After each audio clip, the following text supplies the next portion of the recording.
শেখ হাসিনা গেছে, এরা ভাবছে ক্ষমতা এসে গিয়েছে। রাষ্ট্র এখন ক্ষমতা ছাড়া, তুইও পাবলিক আমিও পাবলিক, বেশি লাফাস না। এত কেন লাফাস?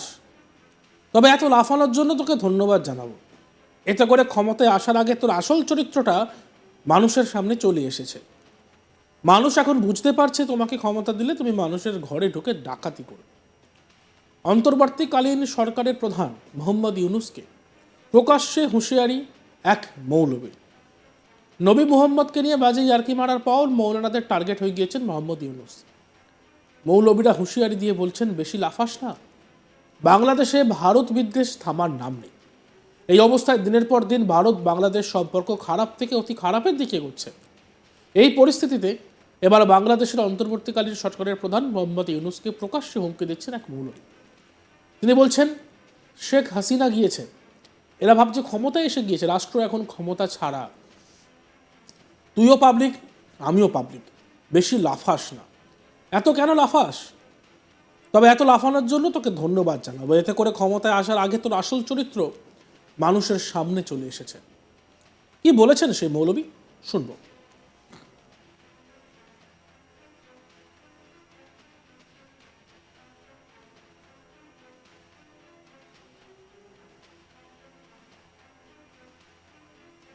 তারা বুঝি ক্ষমতা আয়া গেছে। বেটা, তুইও স্বর্ণ ছাড়া আমিও স্বর্ণ ছাড়া, অভিভাবক ছাড়া, রাষ্ট্র এখন ক্ষমতা ছাড়া, যাদের হাতে আছে টেম্পোরারি, তুইও পাবলিক আমিও পাবলিক, লাফাইস না।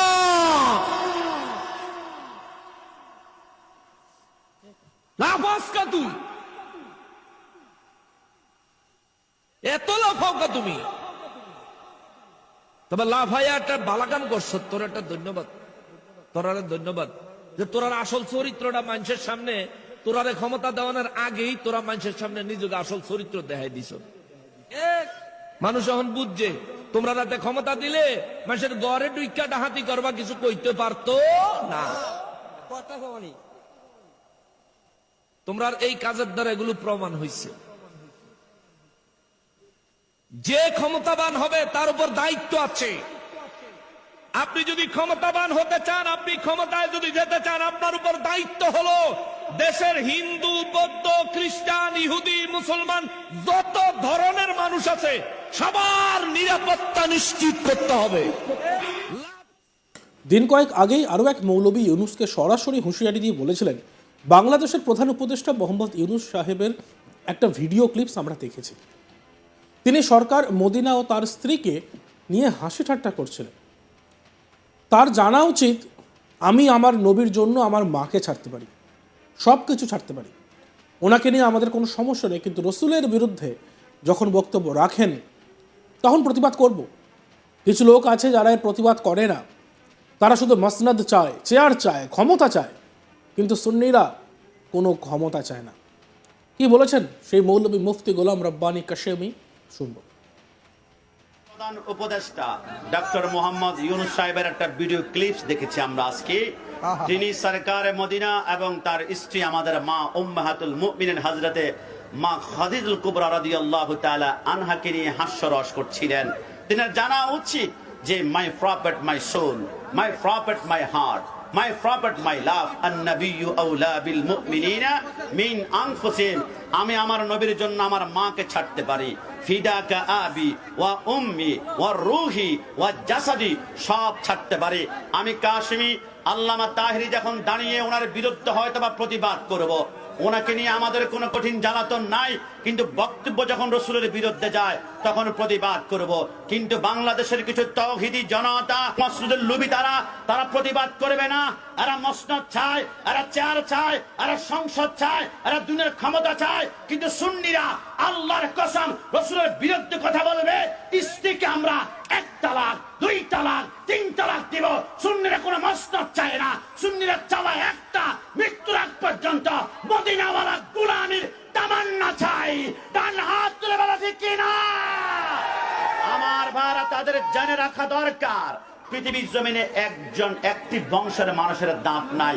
আপনি কি জানেন উহুদের ময়দানে রাসূলুল্লাহকে যেই ব্যক্তি পাথর নিক্ষেপ করেছিল, উতবা ইবনে আবি ওয়াক্কাস, আমার আল্লাহ বলে আমার রসুলকে যদি পাথর নিক্ষেপ করেছে, রসুলের দান মোবারক শহীদ করেছে, ওই ব্যক্তির বংশে আজকের দিন পর্যন্ত একজন মানুষের জন্মের পর থেকে আল্লাহ দাঁত রাখে নাই, দাঁত গুলা নিমেষে চুরমার করেছে। আর তারা তো জানে না কোন রসুলের বিরুদ্ধে আচরণ করছে। অন্তর্বর্তীকালীন সরকারকে অনুরোধ করি, উনি দায়িত্ব নেওয়ার পর থেকে দেখলাম রাজনৈতিক সংলাপে বৈষম্য, জামাতের কোনো প্রতিনিধিকে সংলাপে ডাকা হচ্ছে না। যদি এইভাবে চলতে থাকে তাহলে আপনার চেয়ারে ভূমিকম্প শুরু হবে। সুন্নি জামাতের বাঘের থাবা এখনো দেখেননি, সুন্নি জামাতের গর্জন এখনো কেউ দেখেননি। এই সরকারকে, এই অন্তর্বর্তীকালীন সরকারকে বলবো, রাজনৈতিক বৈষম্য তৈরি করে আপনি যে কথা বলছেন সেটা আমরা মানি না। আমরা শুনবো আরও এক মৌলবী তিনি কি বলছেন। অন্তর্বর্তীকালীন সরকারকে অনুরোধ করি, আমরা দেখতেছি 5ই আগস্টের পরে উনি দায়িত্ব নেওয়ার পর থেকে দেখলাম যে রাজনৈতিক সংলাপ যে হচ্ছে সেই সংলাপে বৈষম্য। আহলুস সুন্নাত ওয়াল জামাতের কোনো প্রতিনিধিদেরকে সংলাপে ডাকা হচ্ছে না। যদি এইভাবে দিন চলতে থাকে আপনার চেয়ারে কিন্তু ভূমিকম্প শুরু হবে। সুন্নি জামাতের বাঘের থাবা কিন্তু আপনারা দেখেন নাই, সুন্নি জামাতের গর্জন কিন্তু এখনো কেউ দেখে নাই। আমি কি বুঝাতে পেরেছি?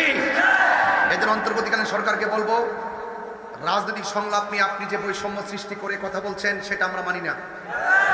অনতিবিলম্বে আহলুস সুন্নাত ওয়াল জামাতের আমাদের একাধিক রাজনৈতিক প্ল্যাটফর্ম আছে, আপনি তাদেরকে কল করুন, তাদেরকে নিয়ে বসুন, সকলকে নিয়ে বসুন। যদি এখন এই বৈষম্য দেশে থাকে, ওয়াজ মাহফিল করতে গেলে যদি আমরা করতে না পারি, আরেকজনে ওয়াজ করে, তাহলে এই বৈষম্য তো যদি থাকে, এই বৈষম্য যারা সৃষ্টি করবে তাদের বিরুদ্ধে আবার আন্দোলন হবে। কথা বলেন ঠিক কিনা? আমরা কাউকে ছাড় দিয়ে কথা বলবো না। আজকে আমরা বলে দালাল, আমরা বলে দালাল, আমরা বলে দূষর, আমরা বলে দালাল, অথচ বাংলাদেশের মধ্যে সবচাইতে বেশি বিগত 17 বছরে সবচাইতে বেশি টাকায় পয়সায় সুযোগ সুবিধায় বিভিন্ন ভবন থেকে শুরু করে সবচাইতে বেশি সুবিধা ভোগ করছে ওই সমস্ত মুনাফিক মুসলমানরা। কথা বলে না কেন? আবার তারাই এখন এরা যেইভাবে সকালে এক রং ধরে, বিকেলে আরেক রং ধরে, এই রং সুন্নি জামাত ধরতে পারে না। এরা সারা জীবন মন্দিরের কথা শুনলে নাইস মারছে গীতাও যাওন যেতে না, ওহন চাই দিন মন্দিরের ভিতরে যাই গীতা পাঠ করে, কোরআন তেলাওয়াত করে, আলহামদুলিল্লাহ বলে, ইসলামী সঙ্গীত পড়ে। ওরে বাবারে কুতকুতি সাহা, কি কি যে একটা বুগি সুগি দিতেছে দেশটা, মনে করছি আমরা বুঝি না রে। বাইল দিছে, বাইল বুড়ের লেগে বাইল দিছে। ইতা বাইল টিকবো, ইতা বাইল টিকবো। হিন্দু মন্দিরে পূজা করবে, নো প্রবলেম, করতে থাকো, তোমাদেরকে আমরা প্রোটেকশন দিব। দেখতে থাকুন আজ তক বাংলা, সাবস্ক্রাইব করতে ভুলবেন না।